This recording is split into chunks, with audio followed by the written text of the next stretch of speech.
guys, good morning. Punta tayo doon sa garden guys. Maglagay ako ng mga gapangan sa sitaw ko doon. Then maguna na din ako maglinis. Tapos na ako nakalatad ng binilad nating palay. Si Rico ando na masada. Ako lang mag-isa dito. Kaya keep busy lang ako guys. Punta ako sa garden. Kaya maglinis. Kasi kanina dilig ako guys na ano ko kay bagnot na ba, kailangan na namang linisan. Then umpisa nang gumapang yung kalabasa ko at sitaw, kaya punta tayo dito para malinisan. Thank you so much guys sa inyong walang sawang pagpapanood. Sa araw-araw ko mga upload, kayo ang buhay ko guys, sa palagi kong upload. So, maglinis muna ako guys dito. Kaya nabung na. Hindi man init masyado ngayong araw guys. Yung binilad ko, matakot ako baka uulan. Ako lang isa naman. Wala akong katulong magkarga pag may ulan. Hoping na hindi lang uulan. Hindi lang po landong kaayo ba. Yan yung kalabasa ko, gumapang na siya guys. Patungo na siya pataas. Yan po yung mga sitaw ko guys, oh. Kailangan na siya lagyan ng gapangan para makaakyat sa taas. Nadala akong gapangan guys, kunti lang to. Kayong iba andon sa malapit sa bahay ko na ilagay. Yan na lang natin.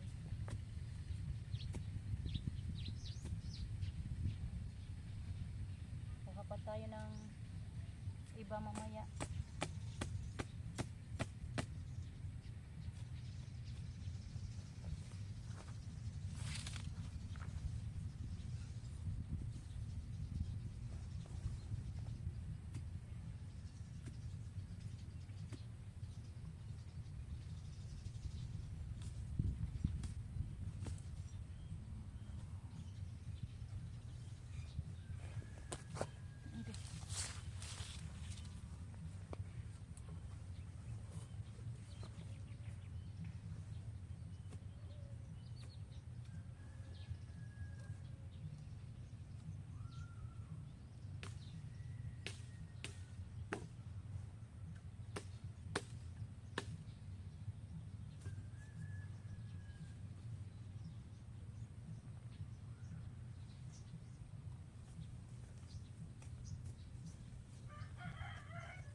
Umuwi na ako guys.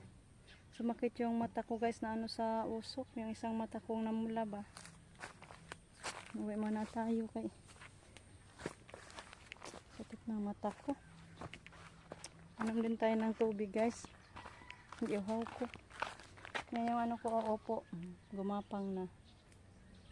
Paakyatin natin pataas. So balikan ko na lang mamayang hapon yan guys. Kay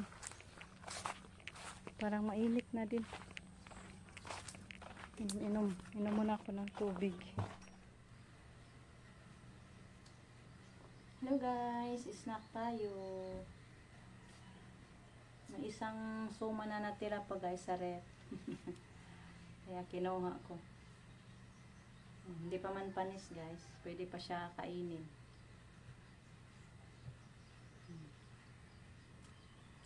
Kain tayo guys, snack tayo. Kaya magbaliktad pa naman ako sa palay. Katapos natin mag snacks. Parisa natin ang sikwati.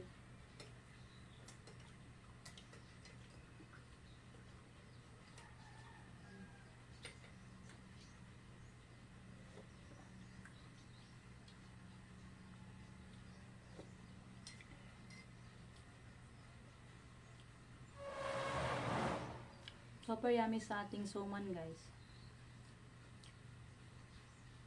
Napakamasarap talaga. Masarap talaga pag may hinog na saging, isahog sa kamuti. Nilagyan pa din rin ko ng niyog. Hindi na lang ibukayo guys, isahog na diretso.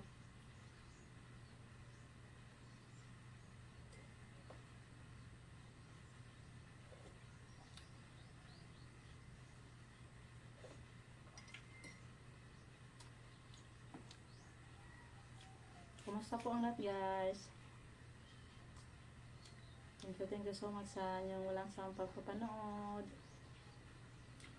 Sa mga oras na nilalani po sa amin. Thank you so much.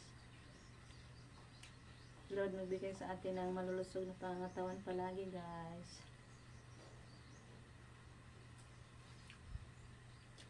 Pray natin yung mga lugar na nagka-chaos ba. Pray natin lahat na maging peace na ang lahat. Wala ng war. Napakatakot talaga pag magkagulo ang mga lugar.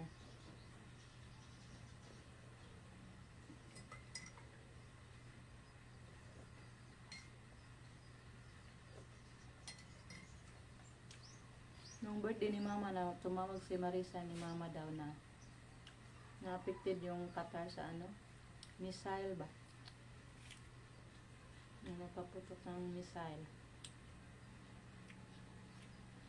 Kaya pray natin mga mahal natin sa buhay, nandyan sa ibang bansa guys na apektado sa war. Shout out po kay Ma'am Aida. Hey po ma'am. Hoping na maging peace na yung lugar niyo dyan ma'am. Dyan si ma'am sa Israel. Napakagulo talaga ang mundo na guys. Ano kaya ang dahilan? Natakot na tayo.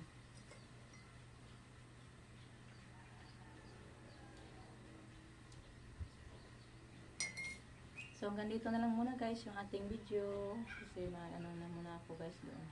Nagbaliktad sa aking palay. Daliin ko yung pagkain sa suman ko. So bye guys. Thank you for watching. God bless as always. Something.